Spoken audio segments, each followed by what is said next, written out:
บพอกับจนาที่เก่าเช่นเคยเนาะพี่น้องเนาะวันนี้จนาที่พาพี่พาน้องมาชมบรรยากาศอยู่ตัวเมืองเทศบาลแฝงอัตตปื้อพี่น้องแต่ว่าจนาที่เขาไปในเมืองพี่น้องที่เขาไปซื้อเครื่องต้องมาราคาเครื่องช่วงนี้ในตลาดในห้างอาหารต่างๆที่เป็นแนวใดไปเบิ่งกันเนาะพี่น้องเนาะเพราะว่าจะน่าสิไปซื้อ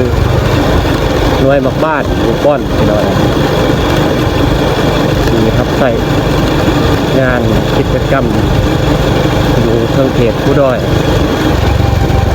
ที่ไปซื้อว่าราคายังคงที่บ่หรือว่า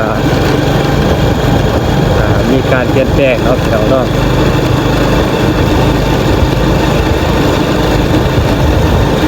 ตอนนี้จนาเองก็กำลังเดินทางเนาะที่รถเดินทางแต่บาทของจนาไปแล้วต่อไปห่างผ่านโค่นอยู่บอกไกลๆกันอยู่ภายในตัวเมืองเทศบาลแขงอัตตปื้อพี่น้อง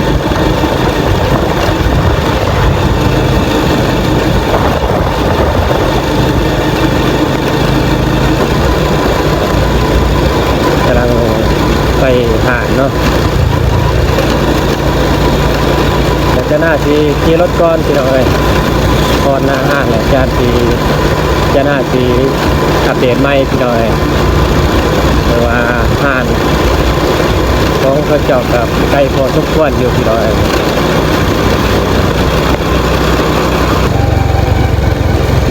โอ้เทศบาลแข้งแหละพี่น้องนี่จะเป็นโรงเรียนอยู่นะโฮโมแข้งเนาะ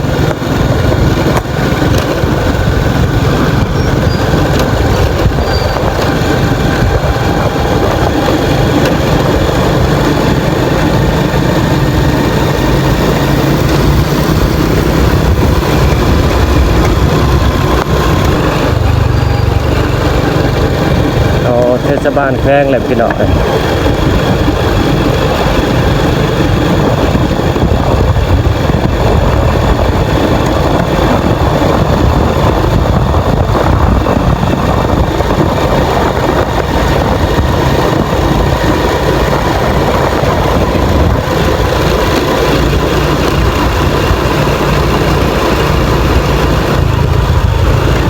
จะเป็น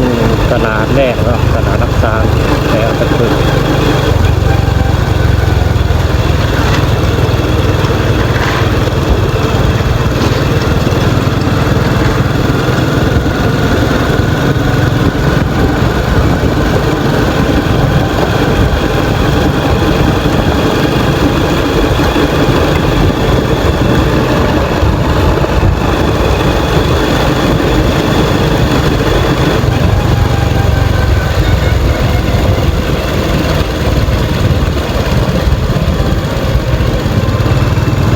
น้ำปั่นก่อน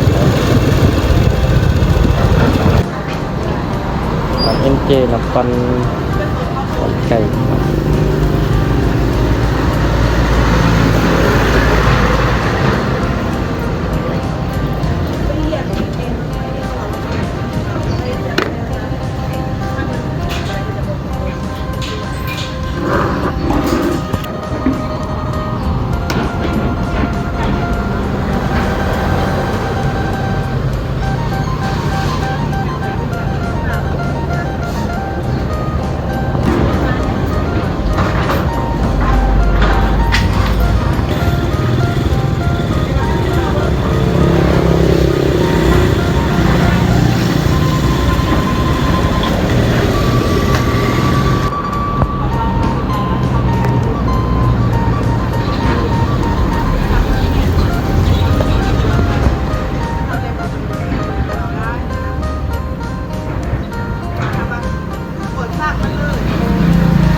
จากที่เฮาแวะซื้อน้ำปั่นพี่น้อย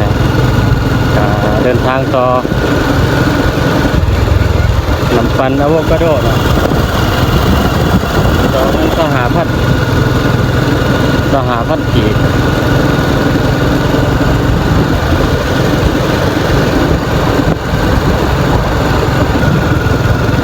ใกล้สีหอทานใกล้เครือกีฬาเลยพี่น้อง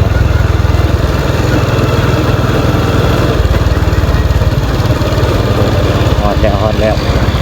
เขาจะเขาไปถามราคาเครื่องกีฬาภายในก่อนพี่น้อง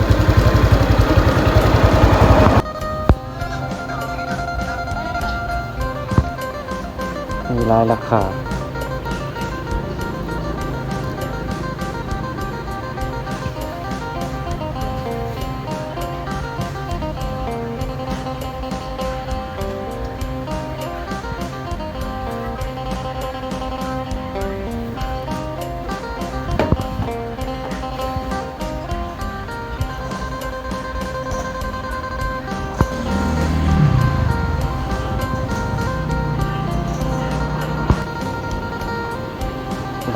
300,000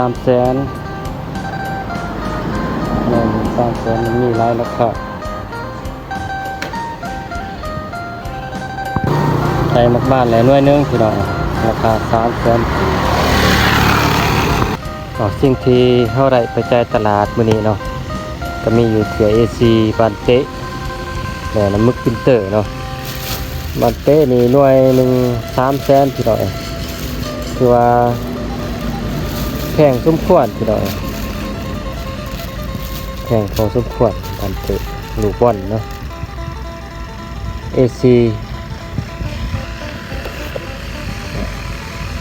3 ตับ182,000ถึง200,000ฝ่ายดา2-3อย่าง1-2-3อย่าง4อย่างมัดหลายป้ายพี่น้องโอ้ราคาสินค้านี่บ่ธรรมดาพี่น้องราคาสินค้านี่ขึ้นแห้งพี่น้องพิเศ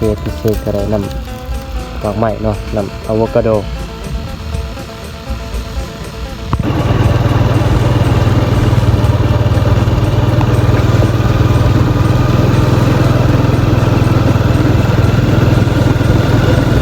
บรรยากาศที่แรงๆพี่น้อยอยู่ภายในแขงอัตตปือ